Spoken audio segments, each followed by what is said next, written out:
pembahasan kali ini adalah tentang zakat. Zakat menurut bahasa adalah bertambah, bersih atau suci.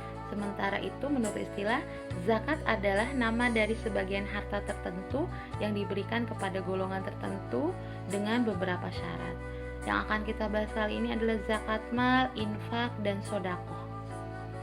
Zakat mal artinya yaitu zakat dalam bentuk harta yang diwajibkan dikeluarkan ketika seseorang telah memenuhi syarat tertentu. Apa syarat harta zakat mal? Yang pertama, syarat harta zakat mal adalah memenuhi haul dan memenuhi nisab. Itu adalah syarat harta yang terkena zakat. Ada haul, ada nisab. Untuk lebih lanjut, kita ketahui pengertian haul itu apa gitu ya, dan nisab itu pengertian apa. Untuk haul di sini pengertiannya adalah batas waktu kepemilikan harta, sedangkan nisab adalah batas minimal harta yang dimiliki oleh seseorang. Adapun syarat wajib zakat mal diantaranya beragama Islam.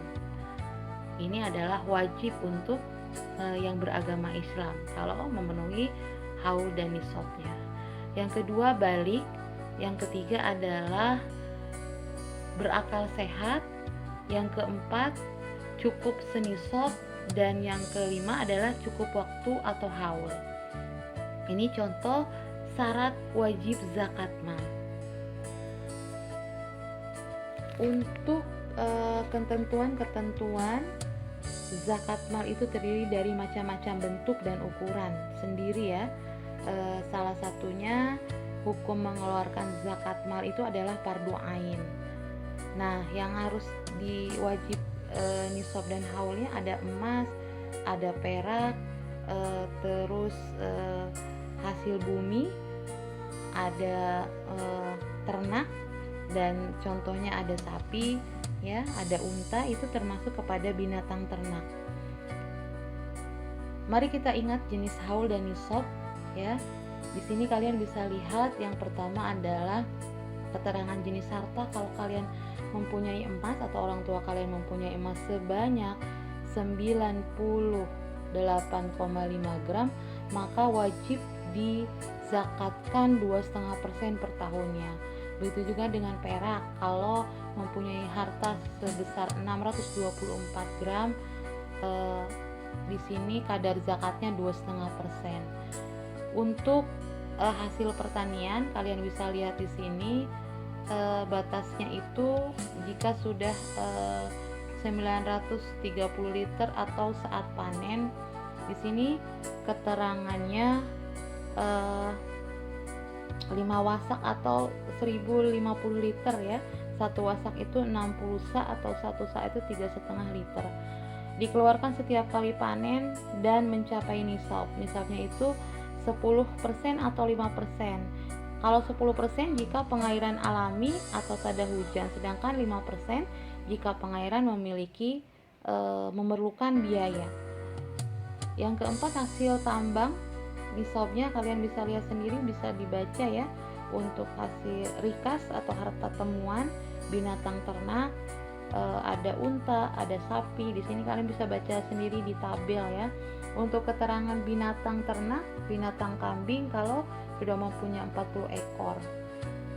Baik, pengertian dari infak kita akan bahas di sini. Infak adalah mengeluarkan sebagian harta untuk kepentingan di jalan Allah. Insya Allah ya, kalian setiap hari Jumat suka berinfak. Di sini di surat Al-Baqarah 261, perumpamaan orang-orang yang menafkahkan hartanya di jalan Allah adalah serupa dengan sebulir benih yang menumbuhkan 7 bulir. Pada tiap-tiap bulirnya 100 biji.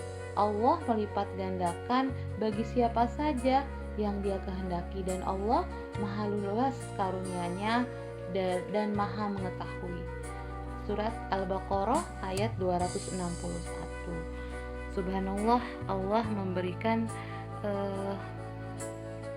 yang begitu baiknya untuk kita dengan pahala kita berinfak, bersedekah. Anak-anakku sholih dan sholihah, jangan lupa kalian untuk mengamalkan apa yang diperintahkan oleh Allah Subhanahu wa taala. Kita bisa lihat perumpamaan dari biji tumbuh menjadi tunas, tumbuh menjadi ada batang, ada daun, ya, tumbuh jadi satu pohonan, diibaratkan dari satu menjadi 2, 7, 100, 700. Jadi dilipat gandakan sama Allah Subhanahu wa taala, diibaratkan tanaman seperti yang ada di gambar ini, luar biasa. Anak-anakku sholih dan sholihah, di surat Al-Imran juga dijelaskan bahwasanya bersegeralah kamu mencari ampunan dari Tuhan. Untuk selanjutnya adalah sedekah. Pengertian sedekah juga kita bahas di sini. Dengan bersedekah kita tidak akan miskin, malah sebaliknya, dengan sedekah kita akan Allah berikan pahala yang luar biasa. Memberikan sesuatu di jalan Allah, baik materi maupun non materi yang tidak wajib, itu pengertian dari sedekah. Contoh sederhananya, dengan kita bertasbih adalah sedekah, dengan bertahmid kita sedekah, dengan tahlil kita sedekah, dengan menyuruh kebaikan sedekah, dan mencegah keburukan. Subhanallah, dengan tasbih, tahmid, tahlil, menyuruh kebaikan, mencegah keburukan, itu juga sedekah. Insya Allah dengan kita banyak sedekah tidak akan membuat kita miskin. Anak-anakku sholih dan sholihah, hal-hal yang sederhana yang bisa kalian lakukan adalah sedekah dengan perbuatan. Contohnya kita memberikan senyuman kepada teman kita, kepada sahabat kita, kepada keluarga kita, karena dengan sedekah pemberian harta secara sukarela terhadap seseorang atau lembaga, baik berupa materi atau non materi. Tadi ya, kalau non materi contohnya kalian bisa dengan senyuman, dengan memberikan bantuan tenaga. Contohnya di sini, senyummu di hadapan saudaramu adalah sedekah bagimu. Subhanallah ya, hadis ini memotivasi kita untuk ramah kepada orang. Perbedaan antara infak dan sedekah kita bisa lihat perbedaannya di sini. Kalau infak adalah kita memberikan harta di jalan Allah, ya, di sini infak berupa materi, sedangkan sedekah ini berupa harta maupun non materi, ya, bisa dengan sedekah tersenyum, ya. Baik, kita bahas lagi di sini manfaat infak dan sedekah. Manfaat infak dan sedekah ini adalah luar biasa. Kita bisa ambil hikmahnya, manfaat dari infak sedekah. Yang pertama adalah bisa menyembuhkan berbagai macam penyakit, melapangkan rezeki, menghapus dosa, menjauhkan dari kesulitan hidup, menenangkan hati dan jiwa, menambah kebersihan dalam harta, mendapatkan naungan di hari kiamat. Subhanallah.